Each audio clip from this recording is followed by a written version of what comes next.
ஒரு சூப்பரான பூண்டு காரக்குழம்பு இல்லைனா பூண்டு தொக்கு சொல்லலாமா, அதுதான் ஆக்சுவலாக ஆப்டாக இருக்கும். நல்லெண்ணெயில் கடுகு போட்டுருங்க, வரமிளகா ஒரு 3 போட்டாச்சு, 2 பெரிய வெங்காயம், கருவேப்பிலை, வெந்தயம் இதோட சேர்த்து போட்டாச்சு. இதுக்கான உப்பு ஓகேங்களா. வெங்காயம் நல்லா வதங்கட்டும். நல்லா வதங்கின பிறகு 2 பல்பு ஃபுல்லாக இருக்க பூண்டை வந்து நம்ம எடுத்துருக்கோம். இங்கே பூண்டு நிறைய போடுங்க, அப்போ தான் ரொம்ப டேஸ்ட்டாக இருக்கும். நான் பெரிய மலை பூண்டு தான் எடுத்திருக்கேன். அப்புறமா வந்து பார்த்தீங்கன்னா காஷ்மீரி லால் சில்லி கலருக்காக, குழம்பு மிளகாய் தூள், மஞ்சத்தூள் எல்லாத்தையும் போட்டாச்சு. உப்பு ஆல்ரெடி போட்டாச்சு. 3 பெரிய தக்காளி பழம் ஓகேங்களா. இது வந்து நம்ம தண்ணி விடல, அப்படியே மூடி வச்சிருக்கோம். ஸோ அந்த சூடு, அந்த தம்மு, அந்த நல்லெண்ணெயிலேயே வந்து அந்த தக்காளி வேகணும். ஓகே, அதுக்கப்புறமா பார்த்தீங்கன்னா ஒரு எலுமிச்சப்பழம் சைஸில் இருக்க புளியை வந்து ஊற வச்சு அதில் இருக்க ஜூஸ் எடுத்துருங்க.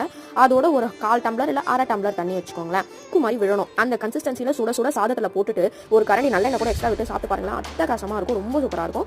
வெந்தயம் பொடி வந்து எல்லா வீட்லையும் இருக்கும் இல்லைங்களா. இல்லைனா வந்து 1 டீஸ்பூன் வெந்தயம் போட்டு வறுத்துட்டு மிக்சியில் போட்டு அரைச்சிருங்க. லாஸ்ட்டாக இறக்கும்போது அடுப்பெல்லாம் ஆஃப் பண்ணிட்டு அந்த வெந்தய பொடி போட்டுட்டு ஒரு நல்ல மிக்ஸ் கொடுத்துட்டு 2 டீஸ்பூனோ அல்லது 1 டேபிள் ஸ்பூனோ ஓகேங்களா நல்லெண்ணெய் விட்டுட்டு அது பாருங்க, தொக்கு சூப்பராக ஸ்லைட் ஆகுது. தேங்க்ஸ்.